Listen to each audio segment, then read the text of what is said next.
All right, so it's officially 2 o'clock, so I'm going to go ahead and get started. I have 80 slides to get through and 45 minutes to do that. So here we go. So I'm going to go ahead and talk to you guys today about the art of BEC.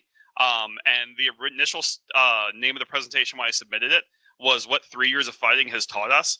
I actually looked and I realized I was like, crap, I've actually been doing this stuff for 4 years. So kind of slight changing of the name and whatnot. And then I also switched jobs and everything. So this name of the talk is actually what 4 years and 9 months at Agari teaches the world about BEC. So I'm going to go ahead and get kicked off. So a little bit about myself. My name is Ronnie Tokazowski, senior threat researcher with Agari. I'm on Agari's asset team. To put that into context, what we do is we troll Nigerians, and we work to put it lightly. And what we do is we go ahead and try and figure out how a lot of this stuff works, and that's what I'll be talking to you guys about today. I'm also a hacker of things. Some of you guys may know me as I Heart Malware on the Twitter sphere. I also like cooking too. So if you guys want to exchange cooking recipes, if you guys want to talk fermenting vegetables and whatnot, I'd be more than happy to do that. In the past, I've done a lot of work on the APT side. APT1 was my jam there for a while. Also did some work on the Crimer side with the Dyer family malware. And I also like trolling and just having fun because InfoSec is very hard for a lot of people. And it's just, if we laugh and have fun, it makes it so much more better. So the things I'll be talking about today, I will go ahead and be talking about what the industry defines as business email compromise. And there's a definition of what the industry calls it. And there's a definition of what people who are actually fighting this stuff on a day-to-day basis call it. I'll show you guys what both definitions of that are. I'll go ahead and talk to you about romance scams and how that plays into BEC. And I'll also be talking about a lot of the other overlapping crimes that are associated with BEC as well. I'll show you guys some bad rap videos as associated with a lot of the Nigerian fraud. And now I'll go ahead and talk to you guys about where we can go from here and how do we actually start combating this stuff.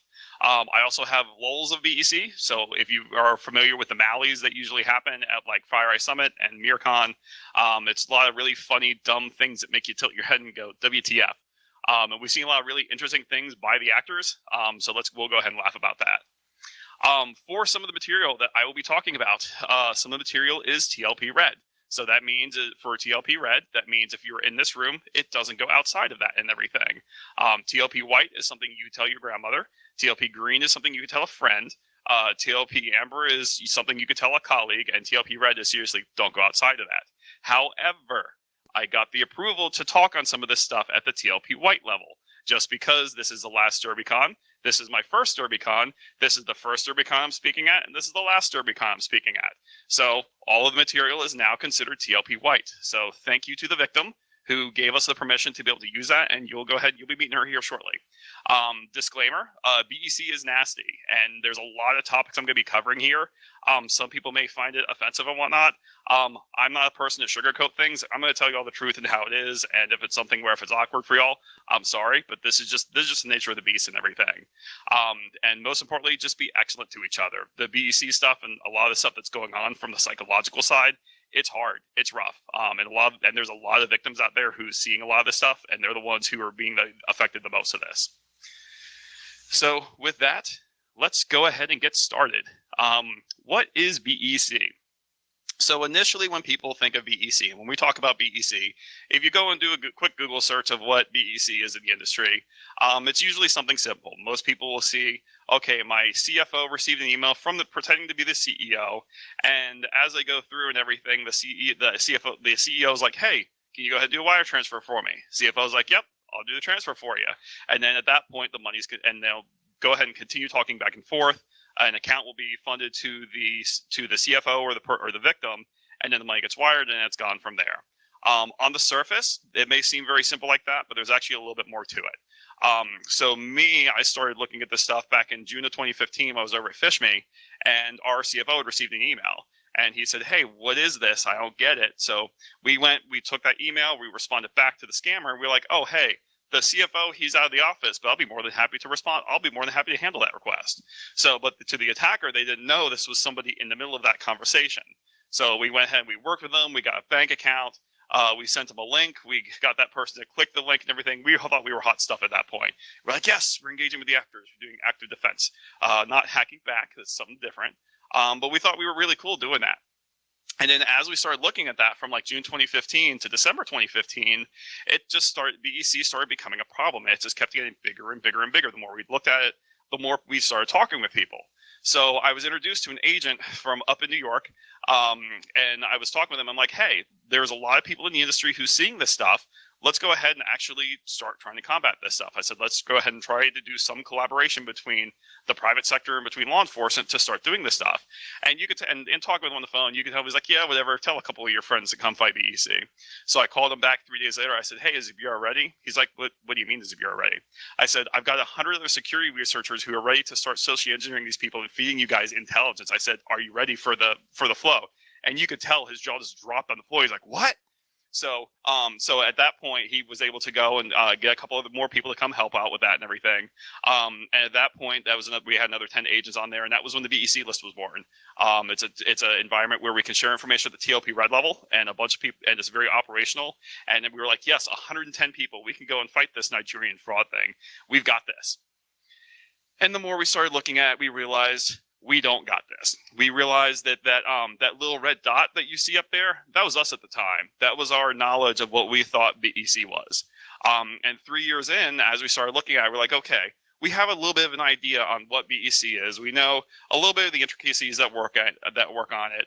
And at that point, we're like, okay, we've had over 100 arrests. We've stopped millions of dollars. Thousands of romance accounts have been whacked. And it was still going on. There was still problems with it, and we couldn't understand why. And it's like governments were working together. We were working with Secret Service, IRS, and a ton of other people to just try getting ahead of this and get an understanding of that. So now that we're 3 years in, where did we stand at that point? What did we really learn?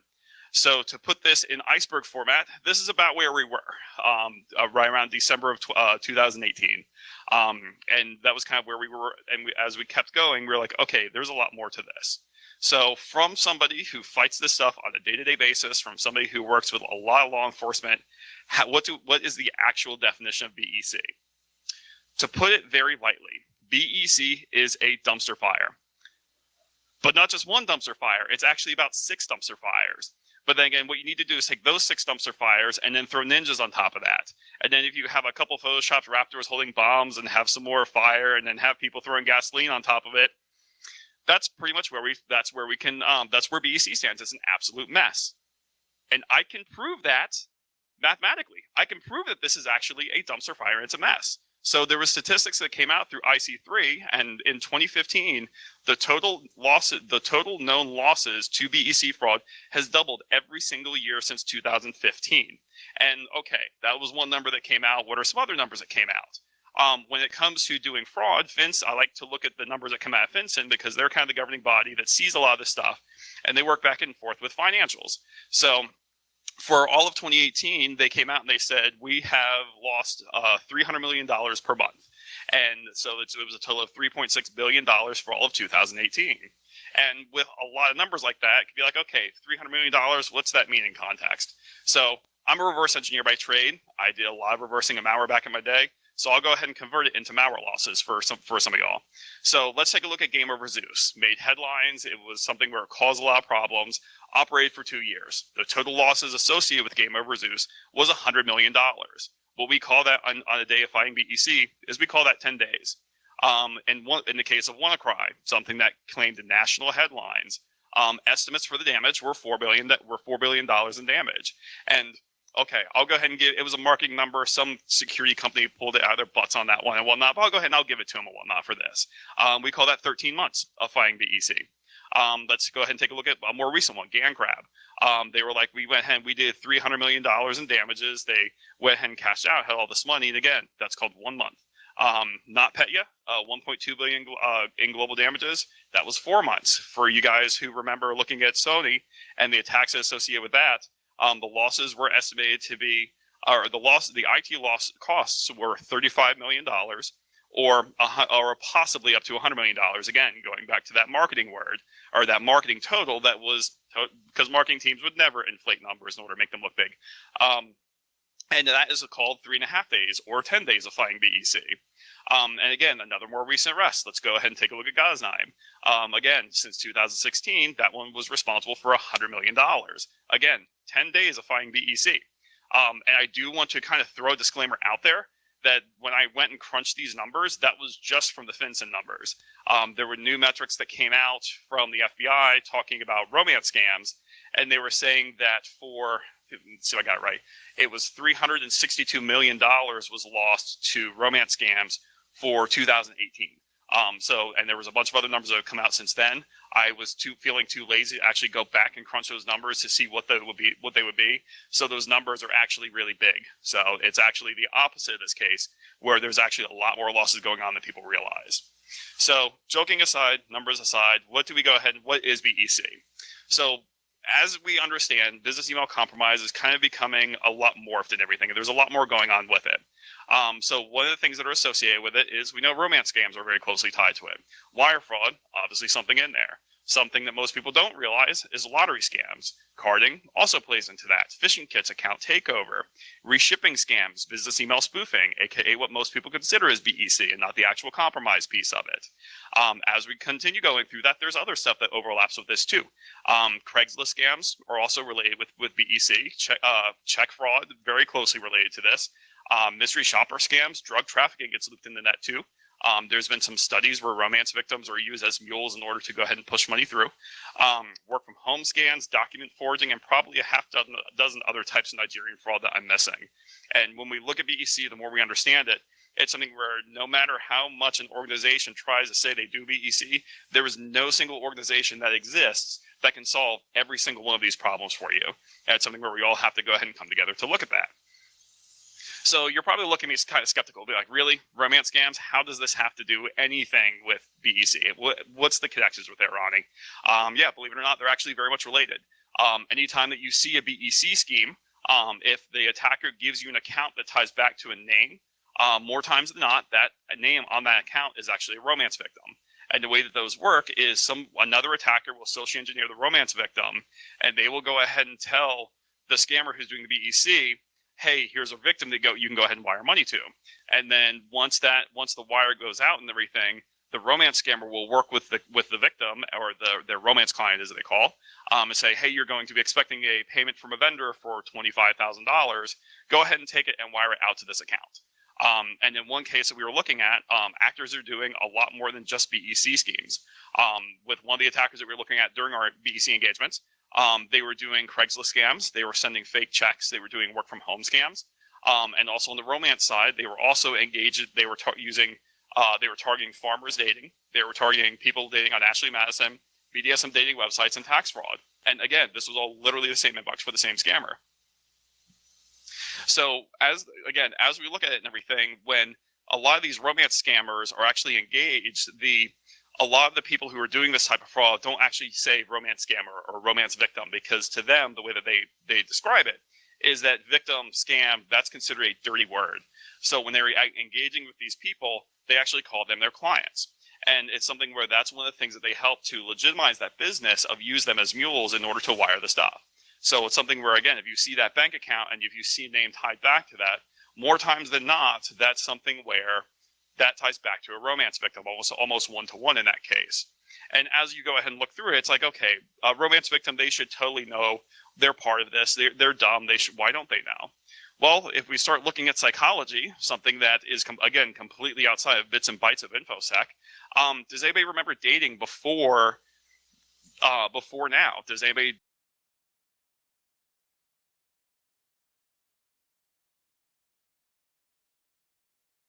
dating back in the day where you actually had to muster up the courage to go talk to that significant other? Hey, you're cute. I want to talk to you. Can I buy you a drink? And something where we had to muster up that courage. If that person was sitting there with a group of people, we may not want to go talk to that people because we may not have the confidence to do that. However, now in the dating scene, it's something where all you need is an app on your phone and you can pick it up and start dating and talking to people. And there's no fear of rejection when trying to talk back and forth with people. And people will have a lot more confidence as talking back and forth to individuals on the internet, for better or for worse. If you want some really fun stories, check out our Tinder on Reddit. Lots of really, really funny things that happen there. And additionally, when people are talking on the internet, people lie. And as quoted by Abraham Lincoln, it's something where as we go through this, people are able to go ahead and hide who they are. And this is how a lot of these scammers work, is they'll use fake accounts of fake personas in order to start engaging with these victims to socially engineer them. As for the prime targets of a lot of these things, people are either single, divorced, or widowed. And it's people like this who end up being part of that and being pulled into that. And when you actually start looking at the psychology of this, if we all remember back to high school health class, one of the biggest stressors that we have in life is losing a spouse, losing a significant other. And in almost every case that I've seen where there's a victim, in the case of romance scams, it's something where that person is just lonely. I was on my way to Black Hat a couple weeks back and everything, and I hopped in an Uber ride and everything. I got to talk to a lady who was there, and I was saying I do security research and everything, work on romance scams. She's like, she's like, funny that you do that. She's like, I got a story for you. She's like, I was a romance victim. I'm like, really? She's like, yeah, I lost $500,000. I'm like, what? I'm like, okay, go ahead and tell me a little bit about it and everything.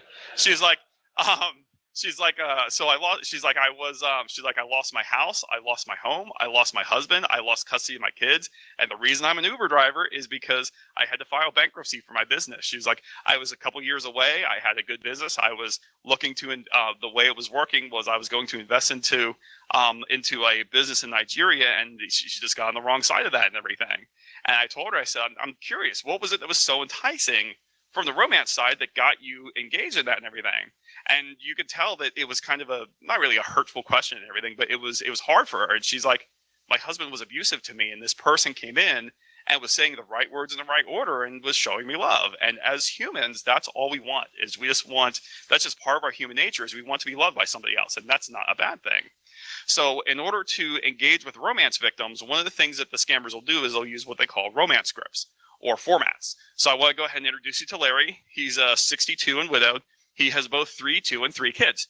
And the way that this works is they will go ahead and use scripts like this in order to copy paste back and forth to their victims.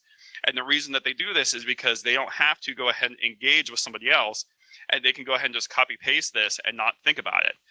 Some of the scripts and formats that I've seen will go up to 28 layers deep before the actor actually has to think about having a response back to them.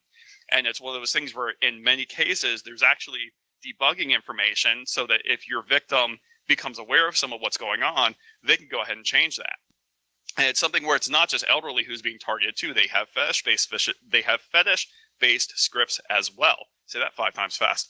And in this case, one of the scripts that we were looking at from the actor, they were assuming the role of a dominatrix, and they said, you're going to go ahead and buy this sex kit, and you're going to go ahead and use gift cards in order to pay for it. And we actually had to have a serious conversation at work on whether being told to go buy gift cards, which is being told to go do something, was actually part of, if it was actually legitimate. So it was something where we came to the determination, no, that being told to go buy gift cards, even though being told to do something is part of the kink, that what we came to the conclusion was that no, it's still considered a scam. And when you actually talk with a lot of the victims, the attackers actually use them as human proxies. So if money needs to be wired from one point to another, they'll go ahead and say, hey, go ahead and go do this for me. Go open me a bank account. I'm going to go ahead and send you fake checks. Or not fake checks. I'm going to go ahead and send you some checks. I need you to go ahead and ship them out. And a lot of the victims I've spoken with, a lot of the victims I've heard, a lot of the stories I've seen, they actually feel like they're in a relationship. They actually think that what they're doing is for their lover. In some cases, I've seen up to 10 years for victims who are being part of this and everything. And it's something where it's absolutely heartbreaking to see that a lot of them feel that a lot of them feel like they're in a relationship. The problem with that is now when you go ahead and you go talk with that victim, that everything that they know for that relationship over the last 10 years is wrong. Now that victim starts questioning a lot of what they do. So from a psychological perspective, there's a lot of damage that happens there. And it's something where it's really hard to deal with a lot of them. And unfortunately, suicide and depression is something that goes hand in hand with a lot of this stuff. And I've seen many victims who unfortunately have taken their lives because they feel like they have given all their money out to the scammer and they have nothing else to live for.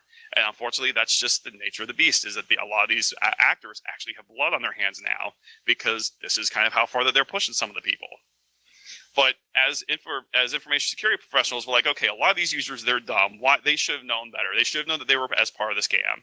But one of the things you have to keep in mind is there's also a generation gap. A lot of people are not wired like all of us. A lot of people don't question whether this toaster that I just bought that has a Wi-Fi chip in it is going to be phoning home to China. Your regular general public does not give a crap about that. Does it make toast? That's what they care about. And that's something where just because people have different knowledge, it doesn't make them less stupid than the other. It's just as we went through life, we all gained different sets of knowledge. So do you know what the logistics are in order to go ahead and what the costs are for gasoline in order to get from one place to another? Can you identify the HIV proteins that are associated with that? And it's something where most people in here can't answer that. Hell, I can't answer that. But it's something where, again, we all gain different knowledge as we're going through. And it's something where just because a lot of these scammers are working back and forth with people, again, it doesn't make somebody more or less stupid than the other. It's just we have different knowledge as we've gone through, and a lot of people are not naturally skeptical of everything. And believe it or not, we are the weird ones. We're the ones who question everything. And when we go outside to go talk with the people who are walking on the street, they're the ones who are not seeing this, and they're like, okay, yes, I have a toaster and it works. Yeah, I connect it to my Wi-Fi and it works. What's the problem there? So it's something where we need to actually stop having this elitist attitude on a lot of this stuff and actually start having a little compassion for people, because it's one of those things where these are the people who are associated with this scheme. These are the people who are stealing billions of dollars from our companies. This is now our problem. It's not, BEC is not just a tech problem anymore. It's now becoming a people problem. Thank you. So I'm going to go ahead and take a little bit of a sidestep. So one of the things that we do a lot of work with at Agari is we do a lot of active engagements, and we actually engage with the scammers. And we have some internal tools that are proprietary that we gain a lot of visibility into how a lot of this stuff works. So we were looking at one of our accounts that we had, and we went ahead, and as we were going through, we were able to see that there was a lot of communications back and forth. But when we were looking at one of the actors, we saw, okay, the Jim Blackie account, there was a lot of information there, and there was a lot of information going back with the Susan White. And it was something where we didn't really understand what all was going on there. As we started looking at it, we use a tool that can go ahead and start clustering and looking at a lot of that information to understand what was going on. And kind of start looking at some of the keywords that was going on. And you see things like love and baby and things like that. So we knew at that point this was more than likely a romance victim that we were looking at, that the scammer was interacting with. And again, that we were tipped off to this as part of a BEC engagement, and they were doing BEC in the same account. So once we go ahead and start looking at the actor scammer communication, we were able to find this one here. And again, Susan is not her actual name. We kind of masked that in order to protect her identity. But you see here, my tax guy just asked me about my 401k, hoping that I did not just cash it out. I'm going to owe taxes on that, and I had to owe $60,000 on, or it was $60,000 for a 401k. And as you see, there's a couple other letters on there. You see the MSN, FNP, CCDS. And with those letters, she was a nurse, and those are actual nursing certificates. She has a degree and everything. And it was something where, again, she wouldn't really remind you of what a typical dumb user is, as quote. So I can go ahead and keep saying her story and everything, but the person who says it best is actually herself. I joined Matt, started looking at some of the profiles and the pictures. I think the most handsome. Could I get the?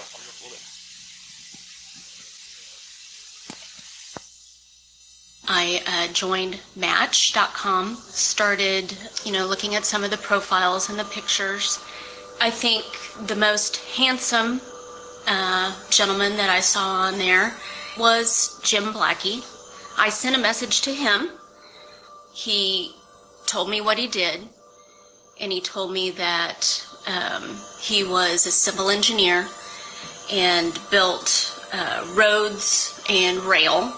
You could tell he was very, very excited that he got this contract. He didn't tell me how much it was worth, but said that it was a very lucrative contract for him, and he couldn't pass it up. And he would be going to South Africa. The first time he asked me for money, he said, if you could just send me $10,000, I can pay for some workers to do the work until I can figure out what to do about this other situation.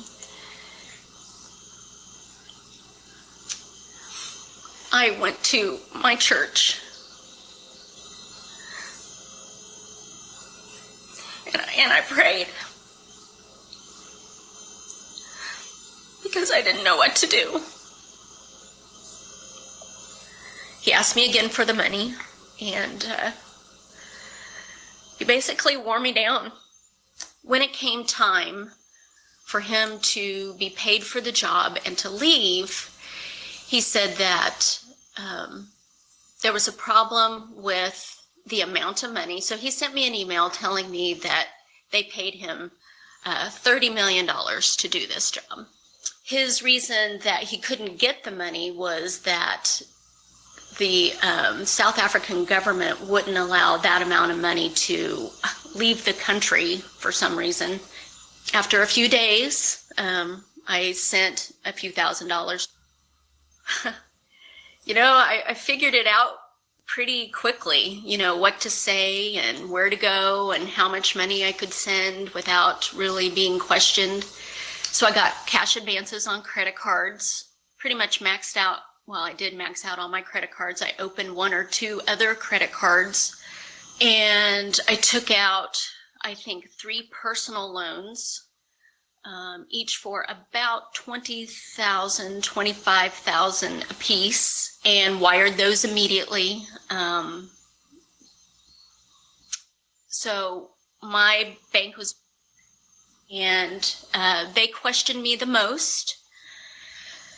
And the woman that I was working with that helped me with the personal loan told me outright, she said, "We think this is fraud."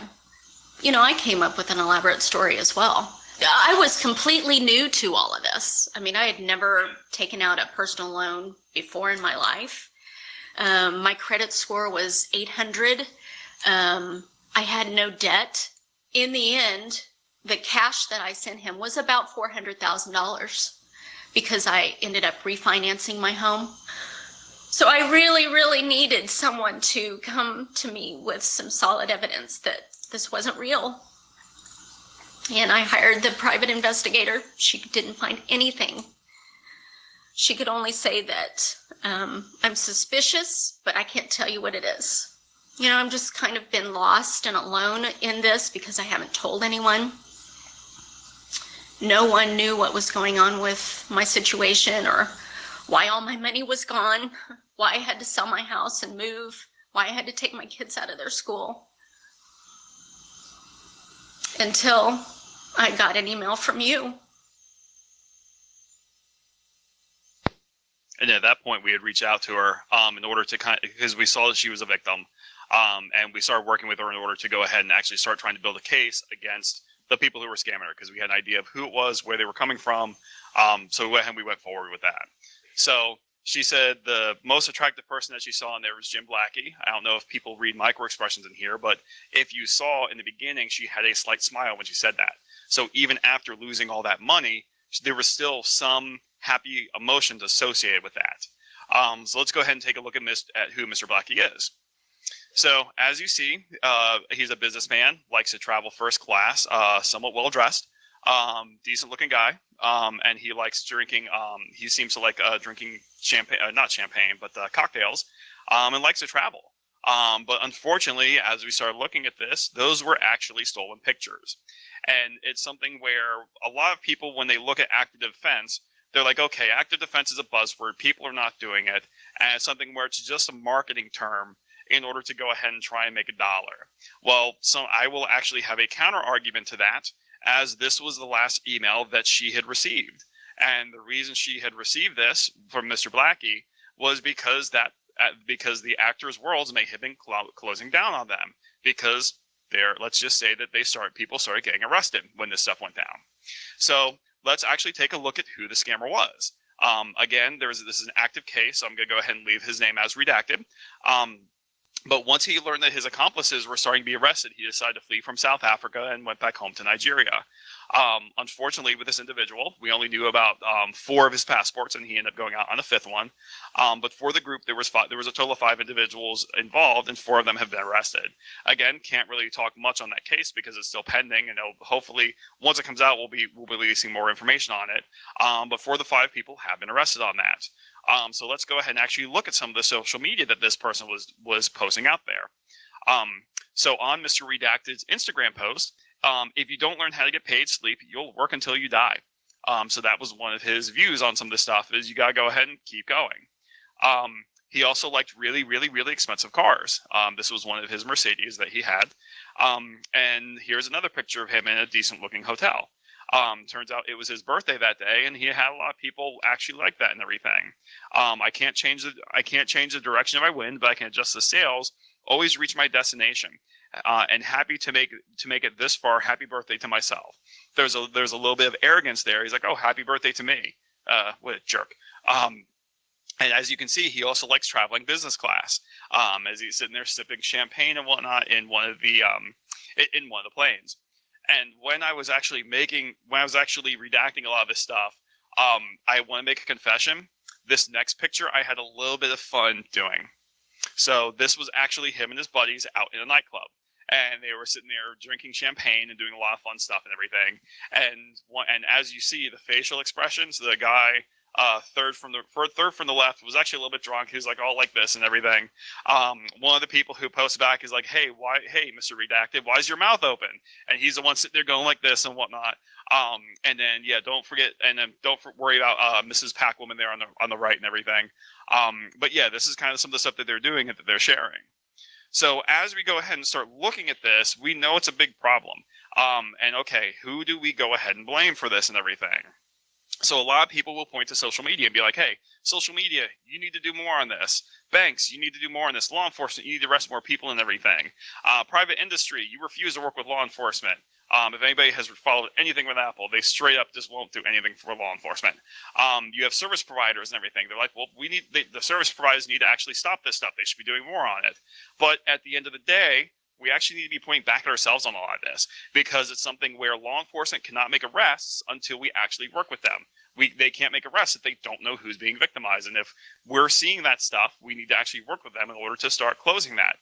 And likewise, banks cannot actually close those accounts because they don't know about it. If I go ask my bank to open an account, they know I've been a customer for that's not going to flag. But if they know that I'm opening it they won't know that I may be opening that account for a scammer. So a lot of the scammers know that a lot of these victims that they're working with, they know that a lot of the victims that they're working with have decent credit, have good accounts, have that reputation. So that's why a lot of the stuff flies under the radar like that. Private industry has to work in order to go ahead and actually identify this stuff. And that social media profile that added you as a romance scammer, that looks like a romance scammer, did you actually report that up to their social media platform, or did you just ignore it and go along? And even just something as simple as reporting that one Facebook profile that adds that friend request to you, that's something where you may be helping 3 other people in doing that, and helping 3 other people who aren't able to see the difference in that. And it's something where with a lot of the sharing that's going on, there needs to be more sharing on the BEC space. It's something a lot of the actors are sharing information too. And it's a lot of the ways that they'll do it is they'll be like, hey, does anybody have a drop in North Carolina with bank name here?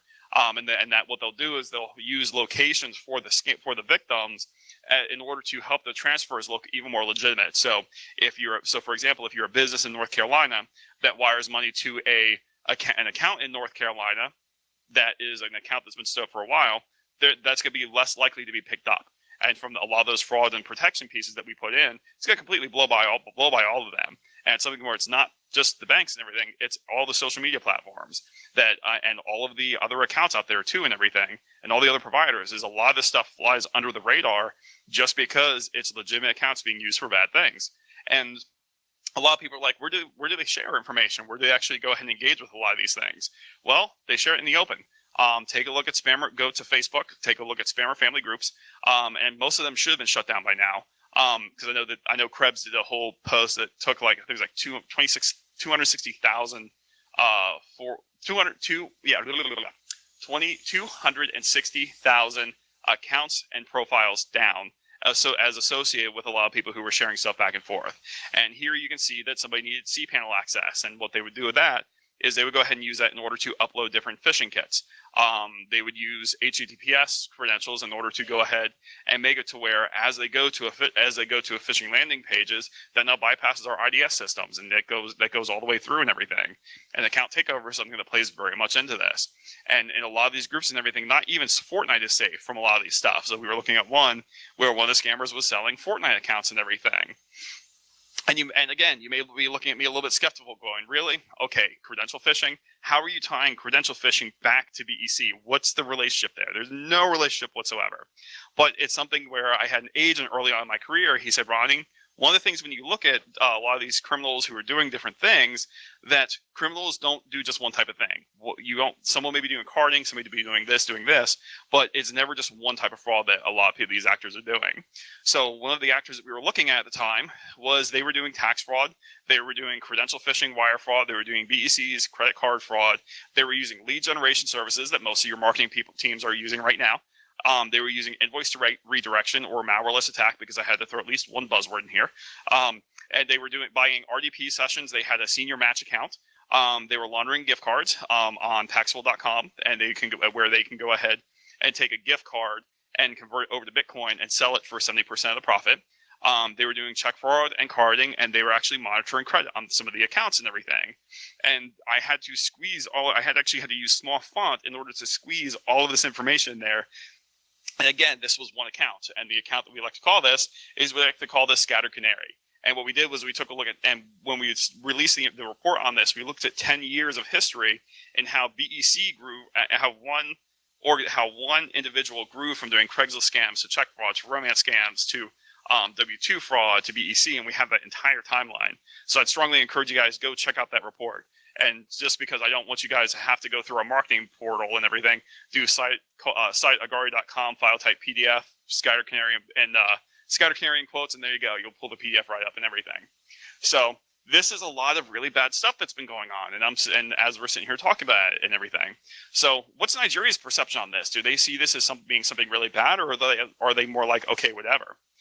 So here's their perception on it.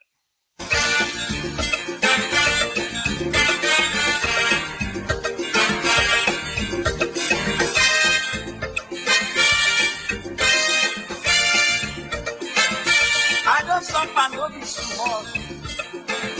Upon say I get sense. Poverty no good at all. Now him make I join this business.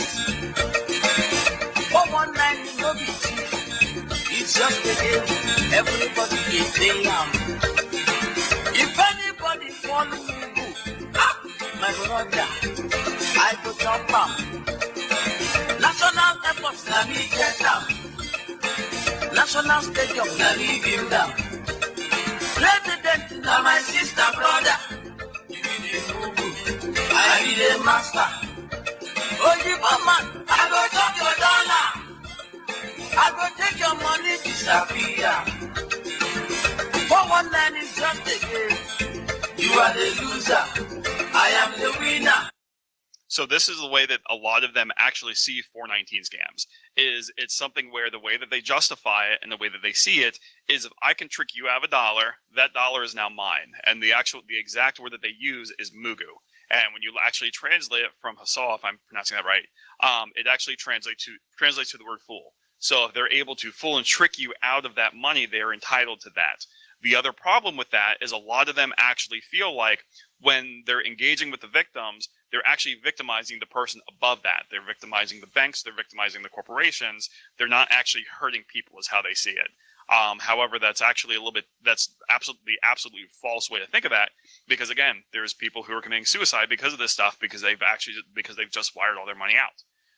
So some people may have seen this and everything, because this is an old one. This has been out for several years now.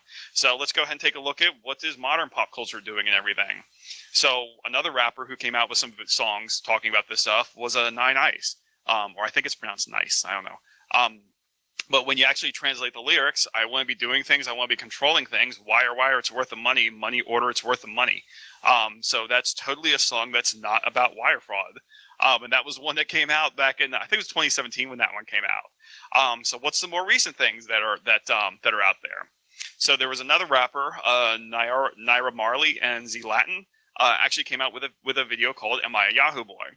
So looking back at the history and what happened with this, he was actually doing a live stream, and in the stream he said that that we needed to pray for the Yahoo Boys, or the people who were doing the scam and what they call it back in Nigeria. He said we need to pray for the Yahoo Boys because they're the ones who are circling money for the economy, and he came under fire for that. And the reason that he came under fire for that, because he's sitting there saying, hey, wire fraud, good thing, go keep doing it. And a lot of people were upset with him for that and everything. And on May 9th, he actually released a rap video called Am I a Yahoo Boy? And if you go and pull the video up, it tells a story of where the EFCC went and arrested him, pulled his laptop, searched the laptop, found nothing, and then at the end of the video, he goes back out and ends up partying with the people. And incidentally enough, the EFCC was not pleased with that. So on May 10th, he was arrested for, wait for it, wire fraud.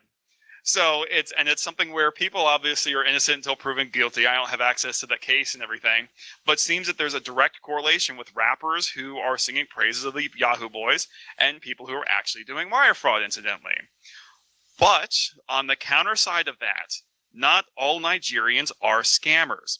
And it's something where when Nine Ice released his video, there was another rapper that came out and said, hey, we need to stop glorifying the Yahoo Boys. These people are doing fraud. These people are hurting a lot of people, and we need to stop that. So what he did was he came out and he's like, we need to quit doing this. And I will go on record and say again, not all Nigerians are scammers. A lot of them are like me and you. A lot of them just want to go ahead and make the best lives they can for their family. And a lot of them are good, hardworking people. So again, contrary to popular belief, not all Nigerians are scammers. One of the YouTubers I like following, his name is Pleasant Green. Totally check him out. And what he'll do is he will actually go and apply to a lot of the fake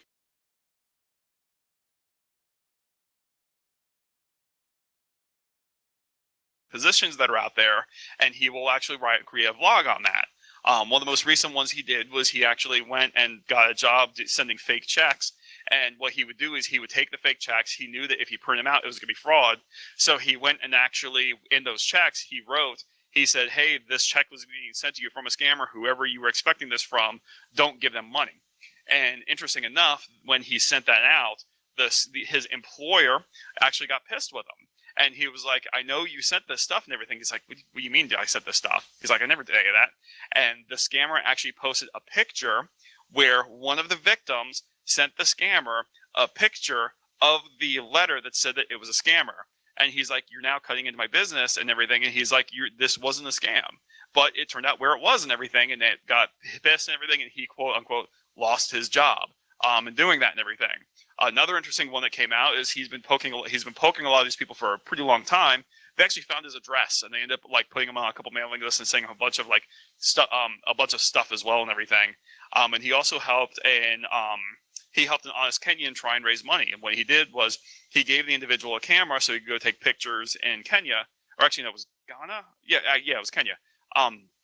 And he had released a book to go ahead and help him give a legit reason in order to help make the money.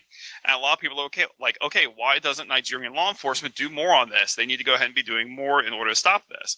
On the flip side, they're dealing with a lot more problems. They're dealing with people like Boko Haram and everything. And when doing a lot of research for this presentation, one of the things that stuck out was a person who had joined Boko Haram because he was like, I have my family business, and they just started randomly killing people, and it was either I join Boko Haram or they kill me. And it's like, that's the choices some of these people have, is literally a life or death situation in order to do that. But on the flip side, actually, EFCC is starting to do a lot more work on this. And again, a lot of the Yahoo Boys are now running, which is great. And there's been some reports coming out that a lot of them are actually fleeing to Dubai and Ghana. So if anybody has law enforcement contacts in Dubai and Ghana, let's get them involved in this too. Again, with a lot of the scammers who are doing this stuff, a lot of them are like me and you. They just want to eat. They want to provide the best families. They want to provide the best they can for the families. And we were looking at one account where the guy had tried to apply for college, tried to get out of Nigeria for 16 months. And he worked hard in order to do that. He was applying for visas in Canada and other places and whatnot. And he eventually became a scammer because it was 16 months of rejection. And he's like, well, guess I gotta be a scammer. And again, it's a lot more than bad people doing bad things. It's just people who don't have a better opportunity to do better things. And on the flip side, a lot of the Yahoo Boys are actually building roads and building casinos and reinvesting the money back into Nigeria. So it's a very hard and complex problem from a socioeconomical perspective that, again, they just want the best lives for their people. So if all of us in here were in those shoes, what would we do? Would we be a scammer, or would we go and work 16 hours busting our backs in order to make next to nothing? Because the average salary in Nigeria is $3,000 US per year. So again, where do we go from here? We know that BEC is bad, and it overlaps with over 9,000 types of crime. And again, it's much more than bad people doing bad things. And it's something where we have to start thinking outside the box in order to start addressing a lot of these problems. And it's something where, again, with how this stuff is structured, with how a lot of it works, we won't win this game alone. It's something where we actually have to start working together, and a divided house will fall. So we actually have to collaborate and actually communicate in order to do a lot of this stuff. There's a lot of places that we can actually share that information. Make friends with your local FBI field office, because they're the ones who can actually go after a lot of these attackers. And it's not something where it's too bad, but they're able to go ahead and do a lot of this stuff. File a report with IC3. Reach out to FS Isaac, Ren Isaac, and a lot of other places. There's a TLP White Slack as well, where you can go ahead and share a lot of information too. And I'll go ahead and I'll actually have a QR code where y'all can go ahead and hit the invite. And again, we need to start thinking differently, and we need to stop being a $16 billion statistic on this stuff, which is where we stand right now. And when I say $16 billion, that's not me pulling some random marketing number out of the air. That's actually confirmed losses with confirmed victims that are associated to that and everything. So that's where we stand right now as an industry. I think it's since 2013, $16 billion has gone out to the door to BEC. And mathematically, we know that there's a lot of other things that don't get pulled into that number. Check fraud, W-2 schemes, romance scams doesn't get pulled into that. So there's a lot more going on there. So we need to start thinking differently and start trying to address a lot of this stuff. So with that, do we have any questions? And I've got 4 minutes. I'll do 3 minutes of questions, and then the last 1 minute, I'll go ahead and roll through the lulls of BEC really quick. Yes. Okay.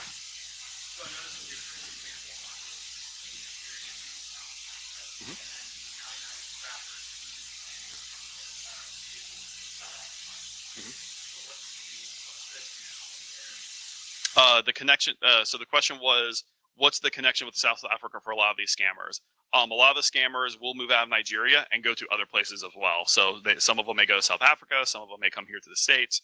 And it's something where a lot of them are Nigerians who live in other places, who's doing a lot of this stuff and whatnot. So, yeah. I don't have an answer on the percentage, unfortunately. So, but I would say a good bit. Yeah.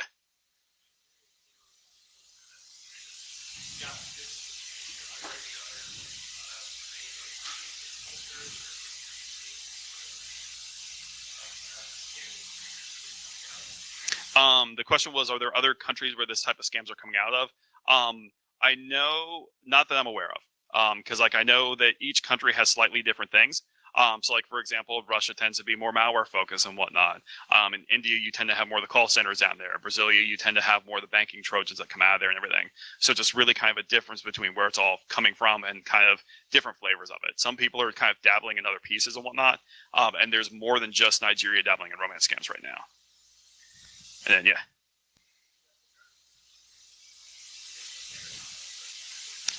Through the communications back and forth with the scammer, we were able to identify it through some of our proprietary tools that we were able to use in order to gain a lot of visibility into that.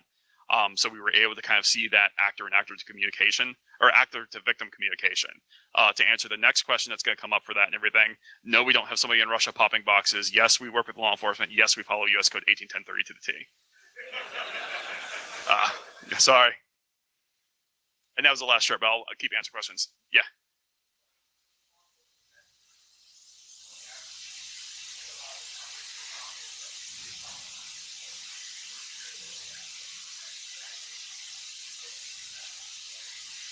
So personally, I'm cool with that and everything. When I go on the, I mean, and the reason is and whatnot is a lot of these scam when working with law enforcement, the biggest problem we have is the subpoena process. So in order to get any information back on an email account, it's 30 days to get that information back. By that point, your scammer can go and make 40 accounts in a day. Mathematically, that's a problem. So that's why a lot of those investigations take a long time to go. So I'll take one more question. I'm going to roll through lulls. Yeah.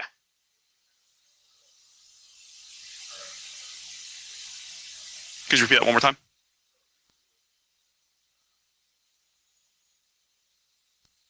Oh yeah, the 81.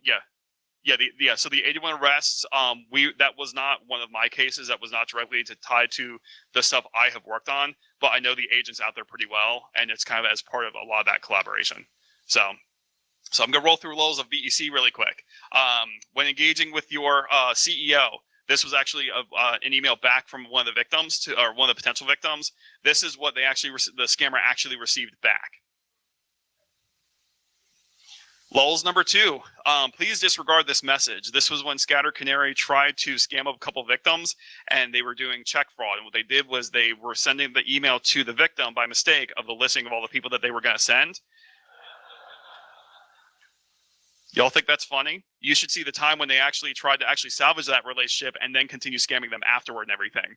So yeah, they actually tried to do that. Number 3, again, scammer to scammer communication. Your guy sucks.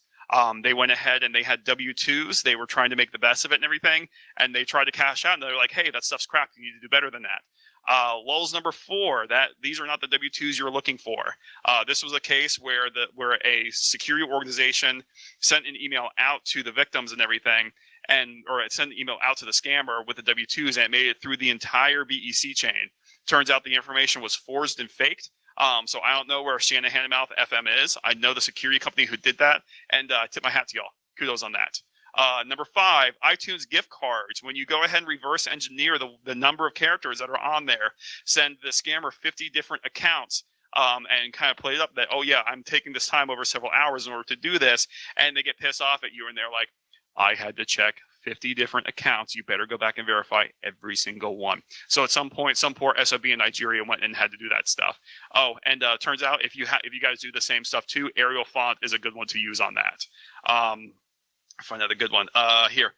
Account direct deposit information. Turns out Green Dot is a bad bank to use when trying to get your accounts to go in. And this was actually a PDF that the scammers had used in order to try and get the human resources to going back and forth to them. Fastest copy paster in the West. They actually went and copy pasted this information during our engagement, and they said, here's the account in order to wire it to. They accidentally gave us the tax ID, the name of the person associated with the company. They gave us the account number, the username, and the password and everything. And then finally, one last more.